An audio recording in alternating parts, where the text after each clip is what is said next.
What's up, guys? Hey, it's December 20th, about 10 o'clock Central Time. I'm down in Indianapolis, so we're about 11 o'clock here, 11:06. Driving down to Madison Monroe State Forest. Amber and I are going to be doing a little bit of backpacking, just an overnight shakedown, basically. Never done an overnight before, so I'm excited about it. A little intimidated, but we'll be alright. Of course, it's going to rain, but this friend of mine told me I won't melt. So, just wanted to give you the introduction here, and we'll continue the video throughout the day and see how my day goes. Hopefully, it won't be too wet. I can get some footage. So, that's about it for now. I will be back. So, this is me and Amber walking the Low Gap Trail in Monroe State Forest. Beautiful country. Sorry, not very good at camera work. December 20th. Got a late start because we had to drive down in the morning, but no cars in the parking lot. Self-register type of thing, so it's real simple. At least I hope it is. Hope I'm doing it right. Hope my car's there when I get back tomorrow morning. Plan is to hike the better part of 5-6 miles. It's a 10.1 mile trail. I want to get better than halfway, so it's an easy jaunt in the morning. We did it counterclockwise because I've heard that if you go clockwise, the easy part's over first and sort of boring, almost a road like gravel walk. So I want to get the pretty part, the steep part out of the way first. But yeah, so far so good. This is a pretty moderate climb, but back there a little ways after the rock shelter, where was a brutal one. Thank God I had some stairs. My girl Amber hanging in there. Oh, Debbie. She's staying close.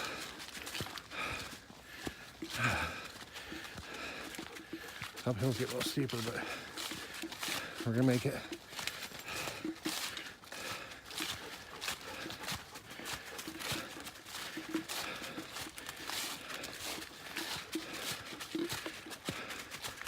Low Gap Trail.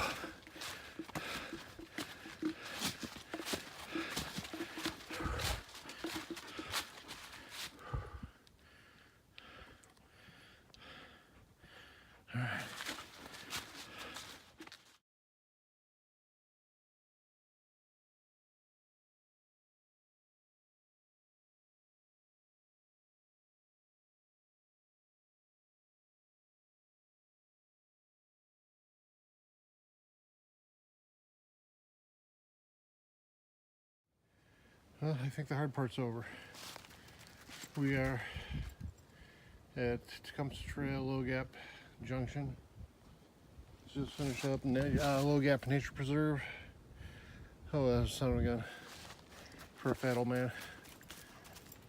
Not so much for her. She's all good. So we're tooling along. I think we're not being out here before. I never didn't know what to expect, and a little more strenuous than I expected, but that's good that I'm doing it. As far as finding the trail, I was a little worried about navigating, but that's no big deal.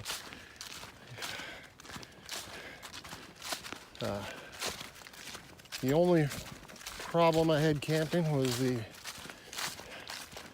sleeping pad, a little too thin. I'm not touching ground, but there's not enough insulation. So tried sleeping on my back, and my butt and my back got cold. I slept on my side got cold. Now the rest of me is toasty warm, so I'm not complaining, trust me. Just I know that I need to adjust my gear a little bit. Sleeping bag is a 30-degree bag, and it was perfect for me. I don't know how cold it got, but it got pretty cold. Dog was freezing.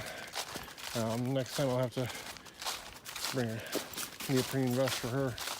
we do a wintertime thing.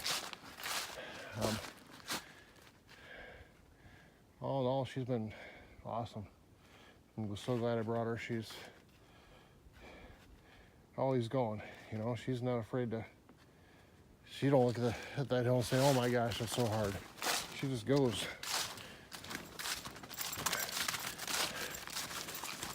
Downhill, they're starting to grind on my knees a little bit, but again, I'm out of shape and pack's probably way too heavy. 40 pounds, I gotta figure out how to, well, I know how to trim it down. I just experience will dictate that. But coming out here, I didn't know how cold I was gonna be, you know? I mean, brought a couple stocking caps, a couple pairs of gloves, and it's all good. I mean, I would rather have it and not need it than need it and not have it. So I'm sure tomorrow, next couple days, that'll change my thinking on that a little bit. I really did enjoy my time out here. I kept on thinking, man, it'd be nice to have somebody hiking with me, but at the same time, I needed a little solitude.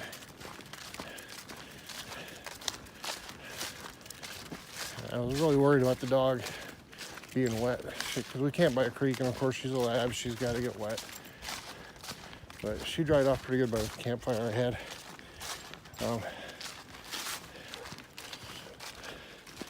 In the middle of the night, you know, she's snuggling up to me, and I'm thinking, oh great, down sleeping bag, wet dog, not a good mixture, but it worked out. I stayed warm. We were able to warm her up a little bit. Only the biggest problem I had was heartburn.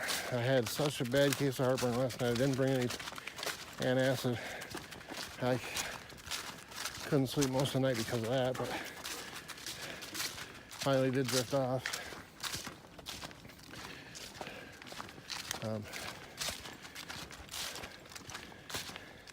Yeah, that backpacker's lasagna, what was it?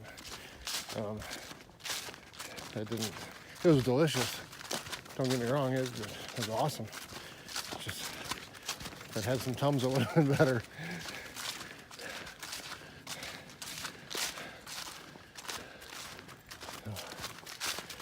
Right wrong. She had some of it too, because you know, gotta spoil the girl. She's been such a good dog. She freaked out once in the middle of the night, something probably traipsing through, but I didn't hear it. Nothing dangerous out here, so I wasn't too concerned.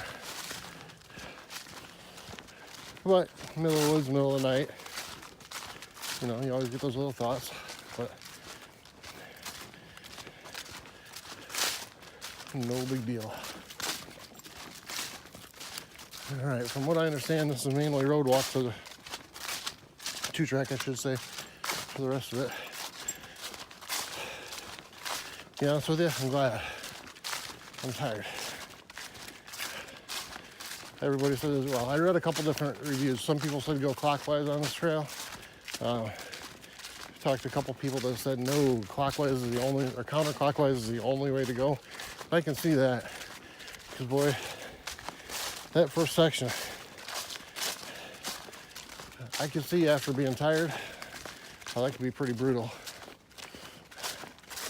But I would definitely recommend you do it counterclockwise. It's a lot prettier in the first half. Not that this isn't gorgeous, it's just easier. I'd rather end on an easy note. All right, I'm gonna make some time. All right, we're moving. 7 miles looks like. So that leaves me with three to go. We can do that. I don't know. It's been a good trip. We're not done by any means, but looks like the hard part's over.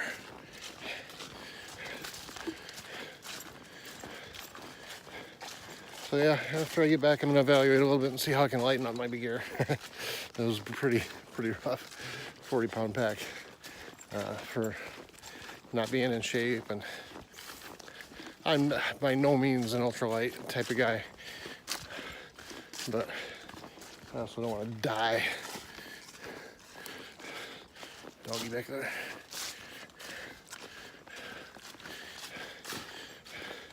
My knees are gonna be telling the tale for weeks to come, I think, but oh well. Later.